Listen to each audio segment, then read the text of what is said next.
Welcome to what's considered a new series for my channel. I don't know how much traction this will get, but we'll see. So for those of you who don't know what a Nuzlocke is, there are plenty of videos and articles about them, but today, I'm just going to show you the ending of one of my more recent Nuzlockes. Pokémon Platinum is regarded as one of the more popular games in Nuzlocke, despite the fact that the pacing is pretty slow, which is something I actually agree with, and there's so many HMCUs. I'm looking at you, Defog. And heck, it's the reason why Renegade Platinum and the Diamond Pearl remakes exist. For this Nuzlocke, I decided to ramp the difficulty up a bit. Every trainer has a 20% level boost, Pokémon replaced will be ones with similar strength, every trainer has a maximum of 6 Pokémon excluding double battles, and each team is type themed. Think of it like every trainer being a Renegade Platinum gym leader. The level boost is intriguing. Take a trainer that usually has a level 10 Glameow for example. Quick math makes a level 10 into a level 12. Now it might not be too scary in the beginning stages, but once you get Pokemon that were initially in the low to mid 40s, that level boost can be pretty daunting. But wait, Cynthia's Garchomp is level 62, which means you're finding her new ace at level 74 because of the boost. How did you even manage to grind that high? I kid you not, the shop at Sunyshore sold lucky eggs because of randomized items, so yeah, it helped a lot for the endgame. Wild Pokemon were also randomized, even though I added a bit more challenge by adding a 10% level debuff to them. It didn't really get in the way of grinding too much since most of the mons were either fully evolved or at the second stage. Each route was also type themed, so I could at least have a varied team when the time came. Without further ado, let me do a rundown of the team I used for the Elite Four.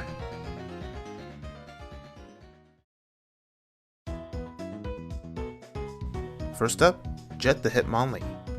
This guy was caught in the Oreburgh mine, and I gotta say, I didn't like the idea of using Hitmonlee at first since, look at that defense stat. But he did learn a ton of good moves. His final moveset was Blaze Kick, Brick Break, Knock Off, and Poison Jab. And yeah, it apparently gets Blaze Kick and Poison Jab in Gen 4. Trust me, I didn't know that either. You might be wondering, why not teach him High Jump Kick, or even Jump Kick? The reason was that while High Jump Kick has fantastic power, it can miss or even be blocked by Protect or Detect, and since I adjusted moves to be the Gen 8 equivalent, if the kick misses or is blocked, I lose half my max HP. I guess that Spider-Man quote has some use here. With great power comes great responsibility. Thanks, Uncle Ben. Second, Mobius the Metagross.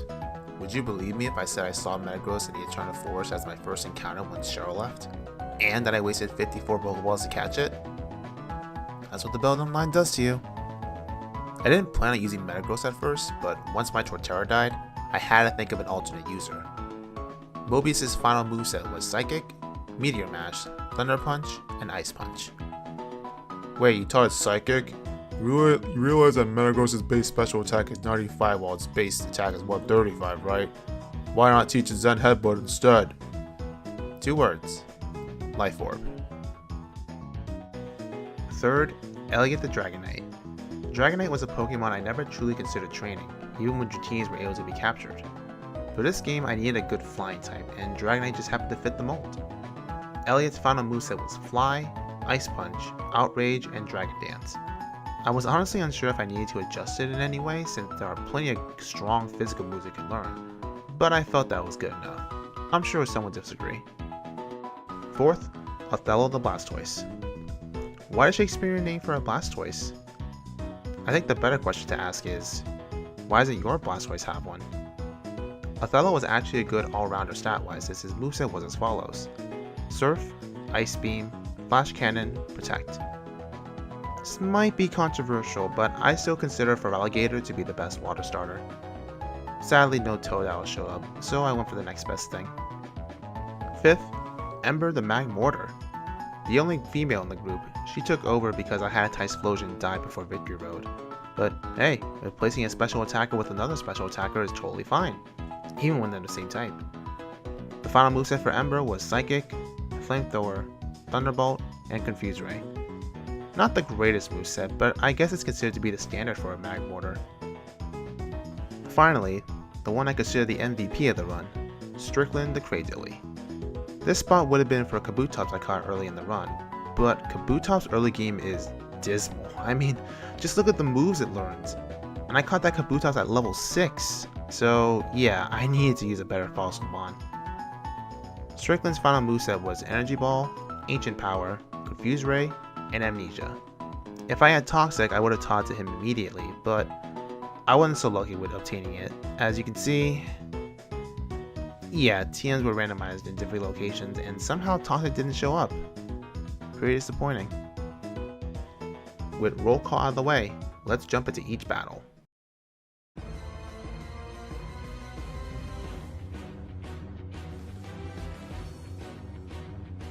The first opponent, Aaron, initially a bug trainer, leads off with the Vileplume, making him either a grass or poison trainer.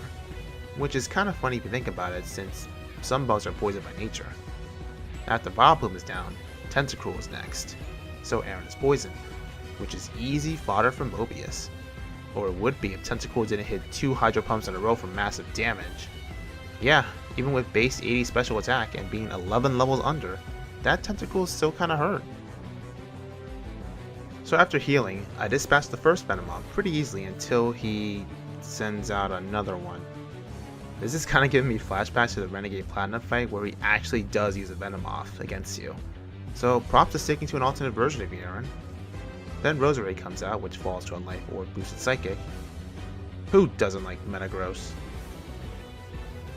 Aaron's ace happens to be a Muck, so I heal to make sure I survive a surprise Mud Bomb or something. But it does Acid Armor instead. I, in my stupidity, decide to use Psychic, but I forgot that Muck has a base 100 special defense, meaning it doesn't get OKO'd by a Life Orb Psychic. But the foolish Citrus Berry heals Muck past its full restore range, and I use another Psychic to kill it once and for all. You done messed up, Aaron! Bertha is next, and I blindly use Strickland because he's my boy, and Houndoom is the first Mon. If it's fire, then I can probably safely sweep with Othello, but if it's dark, it could be more dangerous since there are plenty of powerful dark Pokemon. Considering that most fire Mons have good special attack, I went with Amnesia on turn 1. While Houndoom has a respectable attack stat, it's more favorable as a special attacker. At level 60 it actually has Nasty Plot and Flamethrower, so this could sweep me if I'm not careful. By some miracle it did Embargo turn 1, which made me breathe a sigh of relief. But then turn 2, it did Nasty Plot and I needed this ancient power to kill. Thankfully the crit cards blessed me and I was able to OKO it. Didn't get the Omni Boost for added luck, but whatever. Bertha's next Mon was a Rapidash, which led me to believe that she swapped her team with Flint. Strickland, being the slow plant thing he is, was unable to hit it because it decided to bounce. Thankfully the Fire Horse can't hit, and Strickland got an Ancient Power off, and by some secret force I got the Omni Boost, which didn't help speed wise, but it can at least give future Ancient Powers the capability to kill.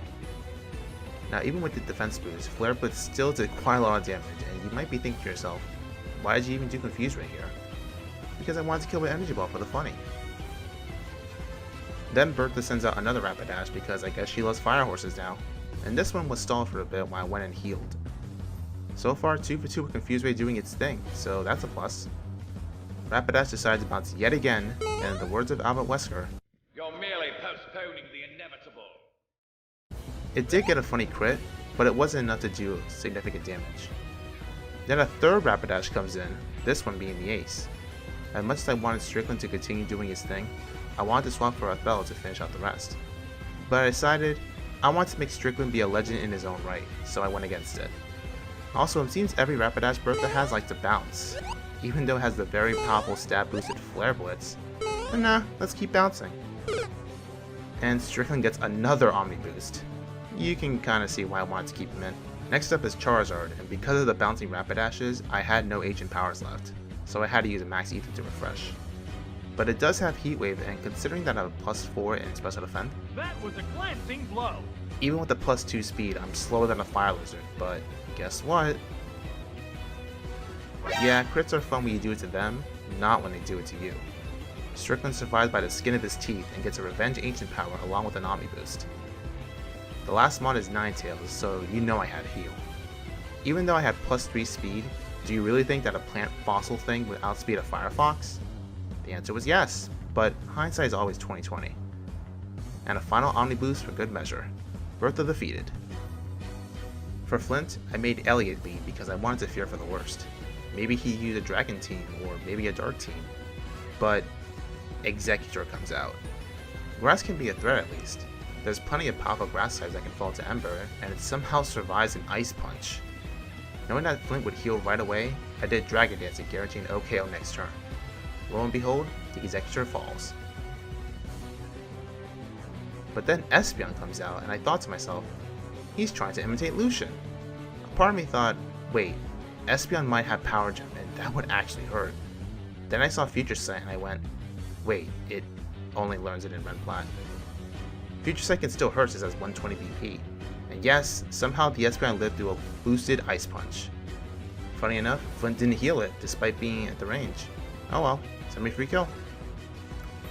Then he sends out a second Espeon, this one being the Ace. A part of me thought I would see Gallade coming soon, and Gallade can hurt. I made Elliot fly this time to at least get an OKO due to stab, and somehow I forgot that using Fly makes you avoid Future Sight. Hypno is next, and yeah, Fly OKOs it, nothing much to say here. Then another Hypno shows up, and come on, really, Flint? Bertha at least put up a better fight, even though she had 3 Rapidashes. And Flint's last mon is Chimecho. Let's just move on to the next one. So here's Lucian, and I put Othello as a lead because I wanted to get in some action. He was raring to go. Lucian starts with Scizor, so Bug or Steel was in play. A part of me wished that he had Bug because it would make my swap theory hold water. I could have swapped to Ember since neither she nor Jet have fought anyone yet, but I trusted Othello. I mean, look how much damage that Surf did. Othello 2-hit KO'd the Scizor with ease, but then Magnezone showed up. Not only was my theory dead, but Othello would be too if I kept him in. Ember gets swapped in, burning with desire to get some action in. Flamethrower OKO'd it, and thank goodness Sturdy does not work the same as it does now. Empoleon was next, which made me believe Lucian had accounted for each mon that killed his previous one. Even though Ember had Thunderbolt, I wasn't going to risk killing her if Empoleon lived, so Strickland decided to be hero again. Empoleon can't aim to save its life as it missed 2 Hydro Pumps in a row, as I did good damage to it. But then Lucian switched out Empoleon for his Ace Scizor. Now I gotta give him credit, at least he's smart. Fortunately, I was smarter and swapped an Ember, who burned it to a crisp. Empoleon came back out, and I kinda wanted to keep Ember in to kill with Thunderbolt, but I went against it. Our boy Strickland gets called into action again, withstanding a Hydro Pump that finally hit. I decided to heal just in case I get crit, and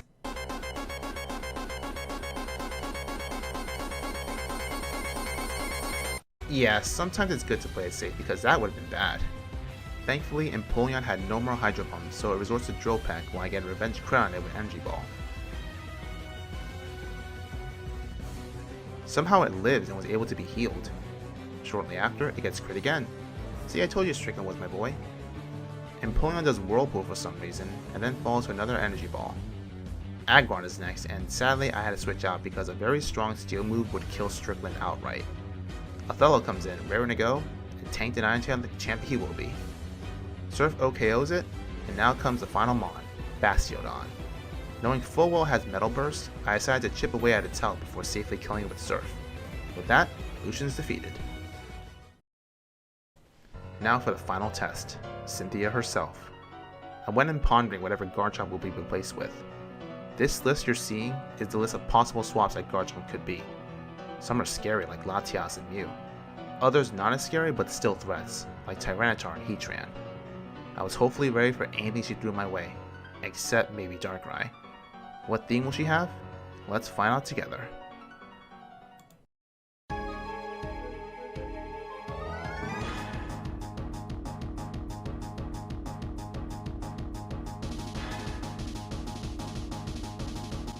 Cynthia leads with Jinx, which meant Psychic or Ice.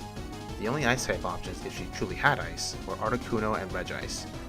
Articuno doesn't have the Sheer Cold by level 74 since it learns at level 78 in Gen 4, but Regice would be a nuisance with its fantastic special defense. Either one would test my patience. Once Jinx was down, which was relatively easy, I waited for the next spawn. It was Slowbro, and it was at this moment I went over the BST list. Psychic types were aplenty at 600. Pilates, Cresselia, Metagross, Mew, Deoxys, Jirachi, and Celebi. Each one was a viable threat, but I couldn't worry about narrowing it down. I needed to take care of the rest of her team first. Slowbro was taking down my Mobius, Alakazam, Meteor Mash, Starmie, Thunder Punch to death. The other Starmie? I swapped in Strickland to set up whatever Psychic type awaits. I got 2 amnesia boosts before I went in to kill the second Starmie. Mobius wanted to let Hyper Beam, but I said nope. What came next was my genuine reaction. Take a listen. Oh my god. Are you kidding me?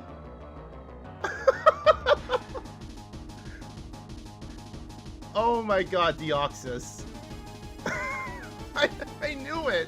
Yep. Normal form Deoxys. Those amnesia boosts might have been the smart thing to do, since if it had Psycho Boost, which it thankfully didn't since it was at level 89, I would maybe resist it. But this Deoxys thought otherwise.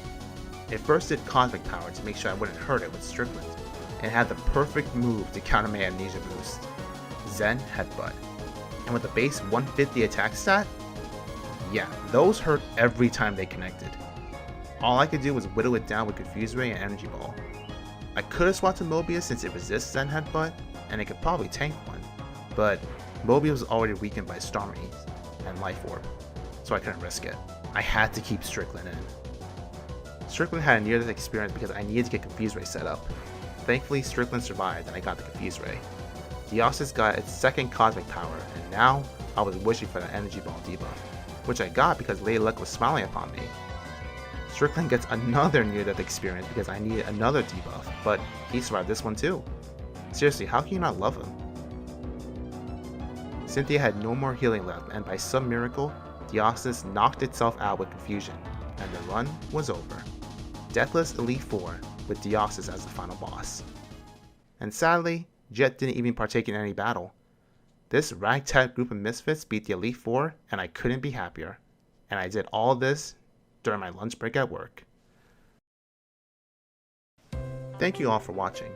If you like this style of video, please give it a thumbs up as it helps with the YouTube algorithm. Comments also help for all forms of feedback, positive and negative, and I'm pretty sure I know which ones are going to be negative. Consider this video a preview of how future videos will be like in 2022, as I have plenty of ideas I would like to share. If you want to consider following my Twitch where I do live runs when applicable, the link will be in the description. If you want to join my Discord, that link will also be included. See you next time.